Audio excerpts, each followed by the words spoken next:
Hey y'all, welcome to the Greg Brownderville Dimension. I'm here in Hampstead, London, where I'm about to go in and interview Rupert Sheldrake. Okay, Rupert Sheldrake, thanks for being with me today. A pleasure. I wanted to tell you about something interesting that happened on the way over here this morning. I had to get an Uber over to Hampstead, and my Uber driver struck up a conversation with me. Then he began articulating his idea of consciousness, and the next thing I knew, he was talking about telephone telepathy. Really? I thought, this is unbelievable. I'm on my way to have a conversation with Rupert Sheldrake, and my Uber driver is talking about telephone telepathy. And I didn't say anything about, Yes. I didn't tip him off at all. So that was interesting. Well, that is very interesting, yes. And we're here in Hampstead about, a 7 minutes walk from the Keats house. Yes. A place I made a pilgrimage to of sorts when I was an undergraduate studying here in England. And one poem that I think is underappreciated in his canon is The Eve of St. Agnes. And I was thinking about that because the Feast of St. Agnes is coming up in January. And that poem, I was thinking about that poem in the context of morphic resonance, your idea. There's something very interesting going on in the poem at the level of verb tense. The poem is unstable with respect to verb tense, and I think it's a strength of the poem. One moment it's past tense, next moment it's present tense.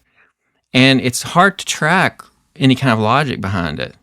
But I think what may be going on in the poem has to do with a criticism, I think a wrong-headed one, but an interesting one nonetheless, that some critics have leveled at the poem, namely that it's less moving than it ought to be because the characters seem folkloric rather than human. And this past tense, present tense dichotomy speaks to that, I think. It is the case, at least according to my reading, that the characters are sort of gleaming into a kind of folkloric quality or a archetypal quality at times in the poem. And I associate the present tense with that kind of altjeringa of folklore as opposed to the past tense of history or fact. And I think that's partly what the poem is about. And there's a moment towards the end of the poem where the lovers go out into the elfin storm, which I sort of think of as Keats' imagination, but they're sort of being distilled into archetype, distilled away from raw humanity into archetype. The reason I say altjeringa is that I came across a description, I think in Joseph Campbell years ago, of a Central Australian people called the Aranda. And Campbell says that there's an idea in their religion of the altjeringa, which is the dream time. It's the great events of their mythology did occur, they believe, in history. But now that they have become myth, they're always occurring in an eternal present tense in the altjeringa. And I just wanted to put that out there and see if you have anything to say about the issue of present tense, past tense with respect to morphic resonance and the space of mythos. Well, I think that the realm of myth, like in the Australian Aboriginal myths, is that the dream time reflects the original. I mean, some of those myths about the original Wichita grub man, the first person who ate a Wichita grub and the first person who did this or did that, they're about archetypal ancestors. And the idea that creative act is actually in a kind of present because it can be repeated over and over again. And it's as if that original creative act is a perpetually present memory in the present, because everyone who digs up and eats Wichita grubs is kind of reenacting what the original one did. So these archetypes have a kind of presence. In fact, I call the subtitle of my main work on morphic resonance, the book's called The Presence of the Past. So there's a kind of presence of the past through morphic resonance. That reminds me of something that I wanted to ask you about. I've been thinking about your ideas about pilgrimage. And I love this idea of moving footstep by footstep in the body to a special place. And there's something like this that happens through time rather than space in simply aging your way through a year. And this is why I'm interested in Ronald Hutton's work on the ritual year in Britain.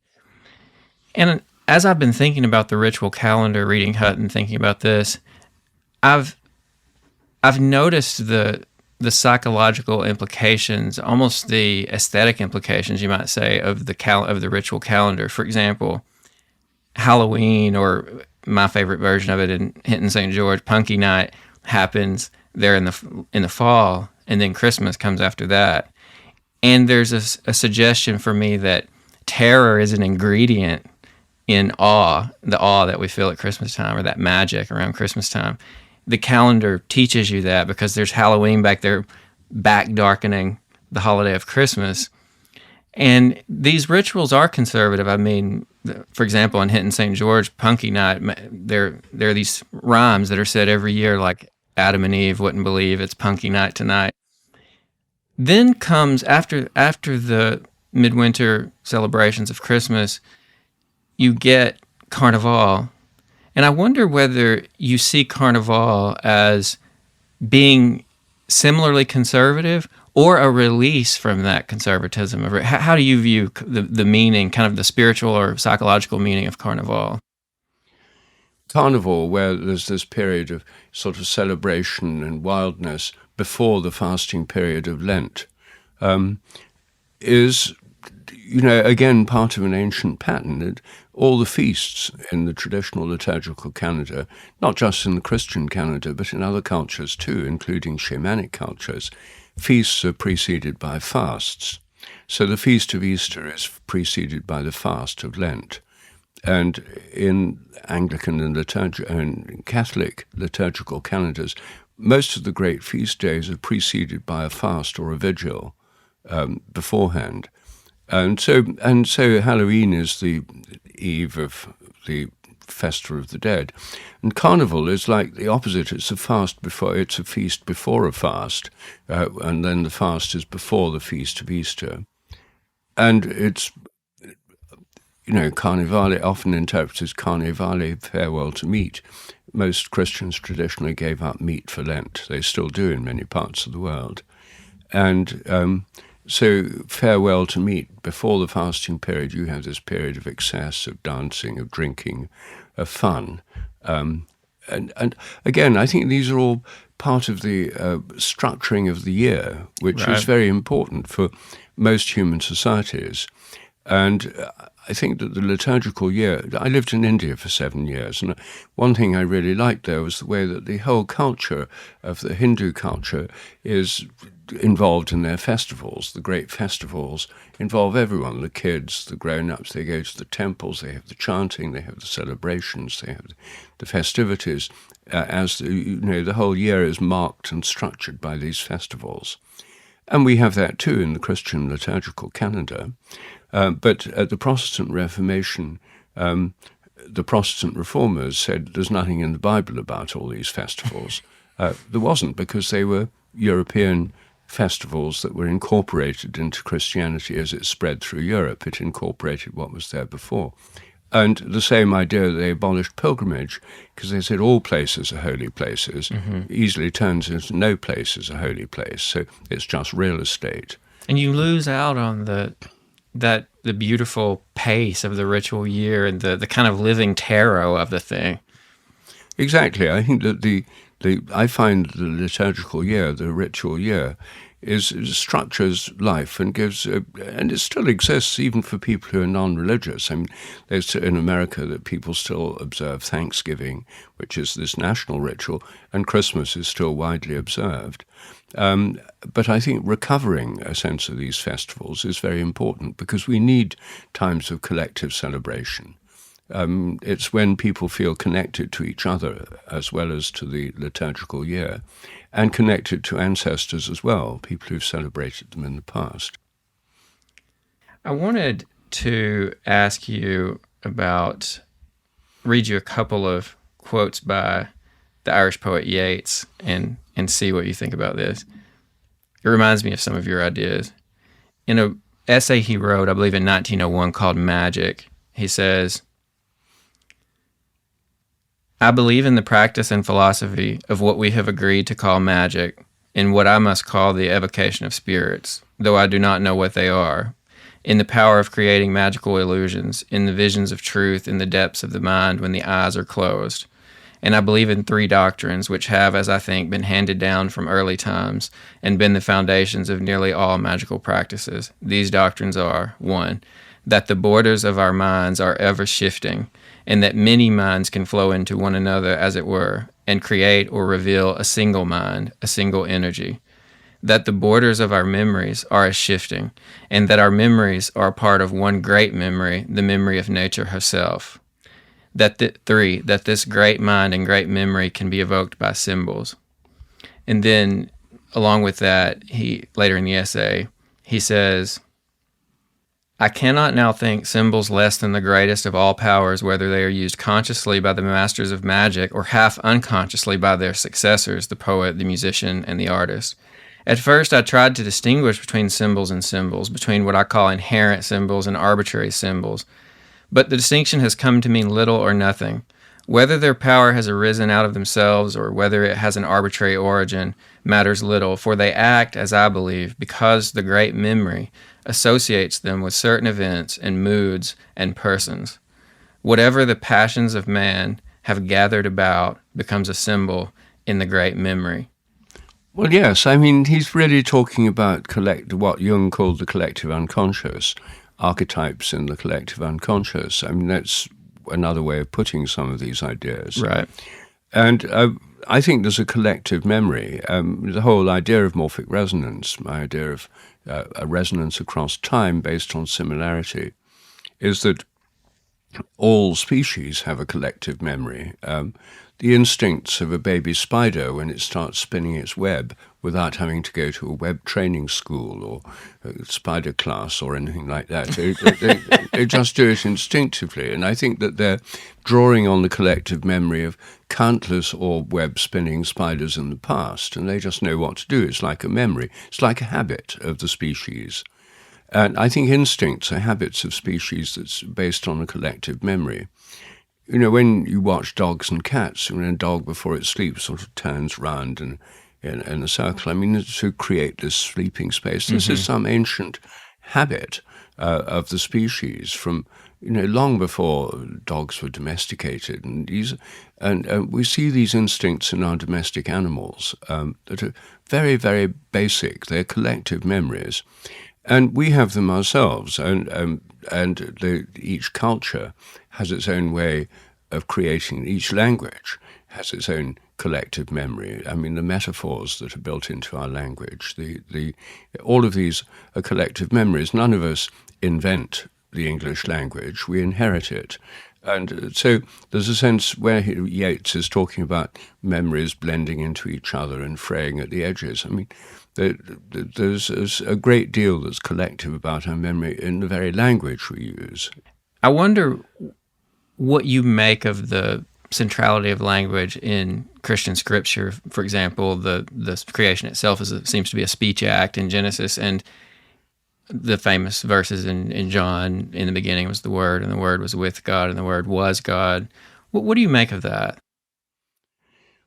Well, I think there's obviously quite several levels at which you can interpret it. One of them, in the beginning, was the Word. It means, of course, the spoken word, not the written word. That's the first important thing. Spoken language comes first. I mean, people have been speaking for how long? 100,000 years, or long before they started writing. And even if you take the biblical account, even if you take Genesis literally, I mean, Adam and Eve don't start writing things down. Writing things down happens a lot later. They speak. Adam gives names to the animals, but he doesn't write them down. He doesn't create a Linnaean classification in books. So written language comes first, spoken language comes first, and spoken language is about vibratory patterns. And actually, in the Genesis account, even before God said, "Let there be light," the Spirit of God moves on the face of the deep. That's the wind blowing over the water, which creates waves.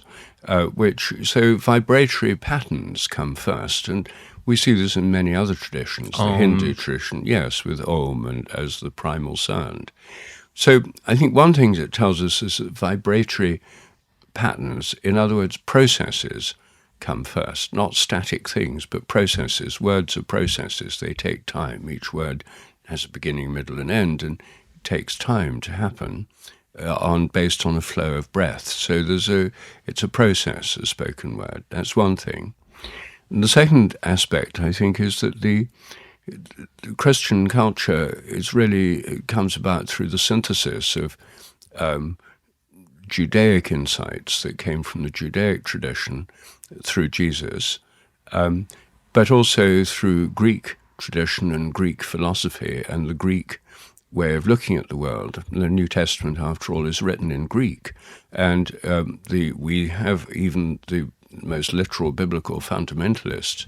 As far as the New Testament's concerned, we're looking at the story of Jesus through the lens of the Greek language, which carries with it a lot of assumptions and metaphors and so on.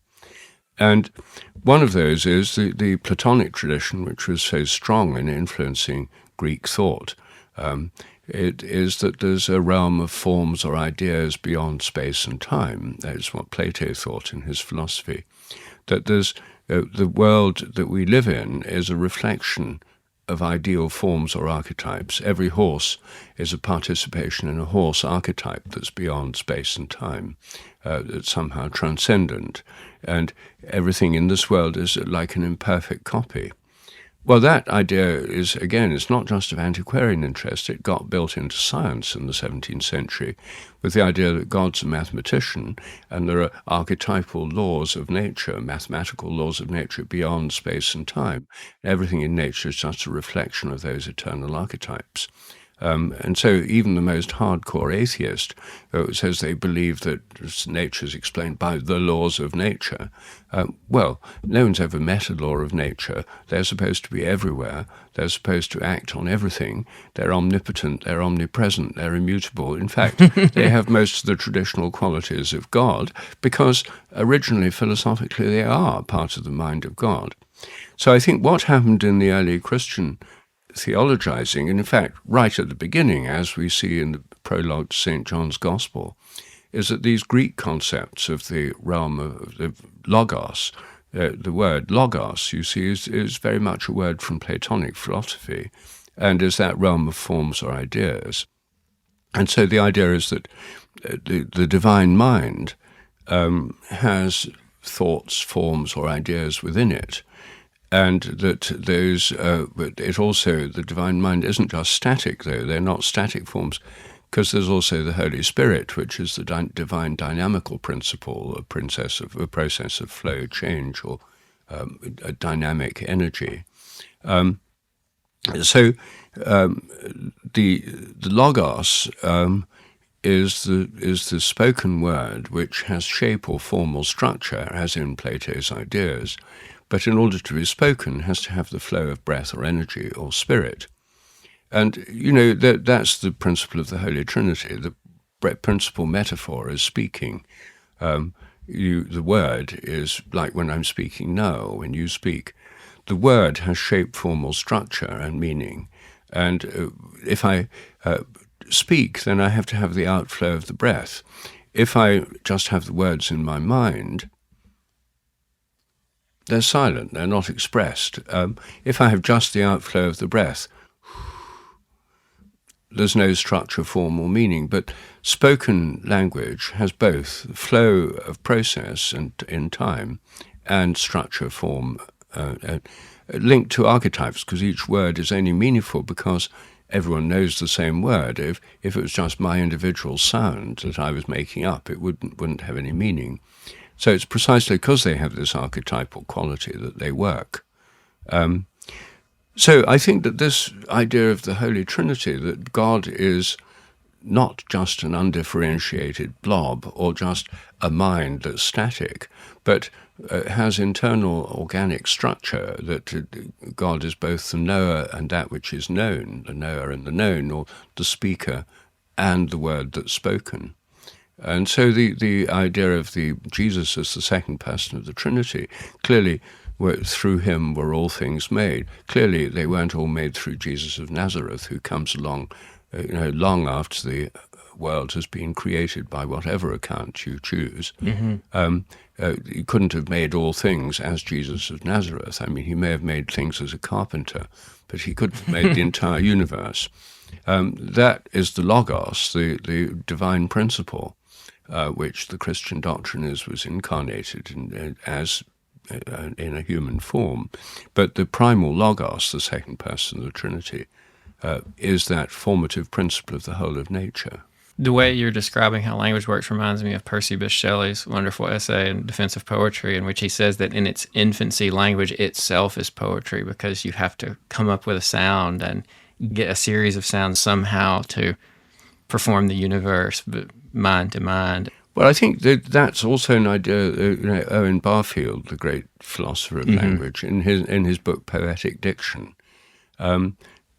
argues that poetry came first. That if you look at languages and the history of languages, the meanings of words were much more general to start with. I mean, like we still have that in like the word ruach in Hebrew, the spirit, or the word spirit, or pneuma in Greek.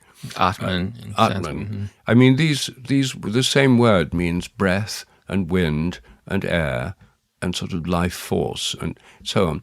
Then later we split it up so that when the wind's blowing, we just say, oh, it's just the wind. But that's for Hebrew, in the Old Hebrew and Greek, the pneuma, the flow of the wind is the breath of God. Right. It's not something symbolic of the breath of God or a purely mechanical principle. It's the same thing. It's the pneuma and the breath in us that gives us life, the breathing in and out. These are all the same. So there's a wide poetic meaning, which then gets narrowed down into more prosaic definitions. And there are many evolutionary psychologists now think that humans sang before they talked. Yeah.